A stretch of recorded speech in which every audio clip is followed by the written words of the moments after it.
नमस्कार. आज आपण एका खूप मोठ्या जागतिक बदलावर बोलणार आहोत. एक असं युग जे आता संपण्याच्या मार्गावर आहे आणि दुसरं जे नुकतंच सुरू होत आहे.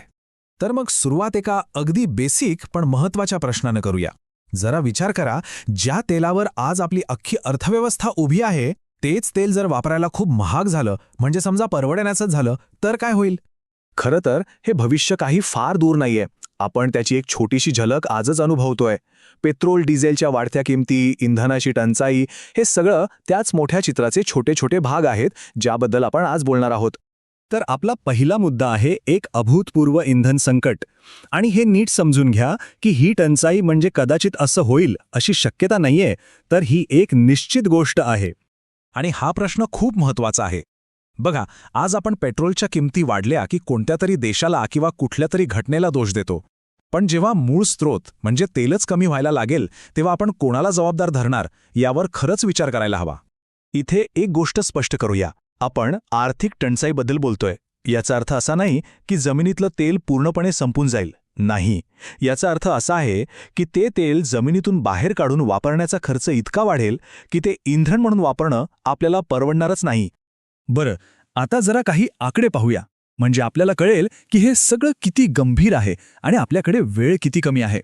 सध्याच्या अंदाजानुसार जगभरात जवळपास 1.7 ट्रिलियन म्हणजे 1700 अब्ज बॅरल्स एवढे तेलाचे साठे आहेत.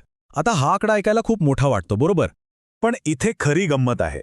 आपण दरवर्षी तब्बल 36.5 अब्ज बॅरल्स तेल वापरतो. म्हणजे या आलेखात आपल्याकडचे साठे आणि आपला वापर यातलं अंतर अगदीच स्पष्ट दिसतंय. तर मग आपल्याकडे नेमका वेळ किती आहे? तज्ज्ञांच्या मते साधारण 2030 ते 2040 पर्यंत तेलाचं उत्पादन त्याच्या सर्वोच्च पातळीवर पोहोचेल आणि त्यानंतर ते कमी व्हायला लागेल. आणि साधारण 2070 ते 2080 पर्यंत तेलाची ती आर्थिक टंचाईची स्थिती येईल. म्हणजे हे सगळं आपल्यापैकी अनेकांच्या आयुष्यातच घडणार आहे. पण थांबा, ही काही फक्त संकटाची गोष्ट नाहीये. खरं तर इथूनच एका मोठ्या बदलाची, एका सकारात्मक बदलाची सुरुवात होतीये. आपण आता समस्येवरून उत्तराकडे वळतोय. आणि सगळ्यात महत्त्वाचा मुद्दा हाच आहे. आव्हान हे नाहीये की तेल संपतंय. आव्हान हे आहे की ते परवडणारं नासं होण्याआधीच आपण एका नवीन ऊर्जा प्रणालीकडे वळलं पाहिजे, आणि आपण तेच करतोय. तर हे नवीन जग कसं असेल, म्हणजे आपली ऊर्जेची गरज भागवण्यासाठी कोणतं तंत्रज्ञान पुढे येईल? चला बघूया. हे जे ऊर्जा संक्रमण आहे ते मुख्यत्वे 3 गोष्टींवर अवलंबून आहे. 1. वाहतुकीचं विद्युतीकरण म्हणजे इलेक्ट्रिक गाड्या. 2. वीज निर्मितीमध्ये क्रांती म्हणजेच सौर आणि पवन ऊर्जेचा प्रचंड वापर. आणि 3. अवजड उद्योगांसाठी ग्रीन हायड्रोजनसारखे स्वच्छ पर्याय. आणि हा बदल किती वेगाने होतोय याचा अंदाज या आकड्यावरून येईल. असा अंदाज आहे की 2030 सालापर्यंत विकल्या जाणाऱ्या नवीन गाड्यांपैकी जवळपास 50% गाड्या या इलेक्ट्रिक असतील. आणि आता येतो सगळ्यात इंटरेस्टिंग भाग, तो म्हणजे ऊर्जेचं बदललेलं अर्थशास्त्र.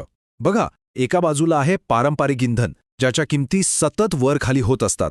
आणि दुसऱ्या बाजूला आहे सौर आणि पवन ऊर्जा, जी जवळपास 90% स्वस्त तर आहेच, पण तिचे दरही स्थिर आहेत. आणि खरं सांगायचं तर हाच तो पॉइंट आहे जो या सगळ्या बदलाला गती देतोय. तर भविष्यातली आपली ऊर्जेची टोपली साधारण अशी दिसेल.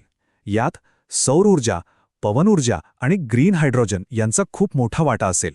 हे भविष्य जास्त वैविध्यपूर्ण आणि सुरक्षित आहे. मग प्रश्न उरतो की या नवीन जगात तेलाचं काय होणार? ते पूर्णपणे बाद होईल का? तर नाही, त्याची भूमिका मात्र नक्कीच बदलेल. सोप्या भाषेत सांगायचं तर भविष्यात तेल जाळण्यासाठी नाही तर बनवण्यासाठी वापरलं जाईल. म्हणजे प्लास्टिक, वेगवेगळी रसायनं, औषधं आणि अनेक खास मटेरियल्स बनवण्यासाठी ते एक मौल्यवान कच्चा माल म्हणून महत्त्वाचं राहील. तर आपण पाहिलं की हा काही ऊर्जेचा अंत नाहीये. उलट ही एका नवीन, जास्त स्वच्छ आणि स्वस्थ ऊर्जा युगाची सुरुवात आहे. आणि आता खरा प्रश्न हा आहे की या नवीन युगाला, या भविष्याला आपण सगळे मिळून कसा आकार देणार आहोत, यावर नक्कीच विचार करायला हवा.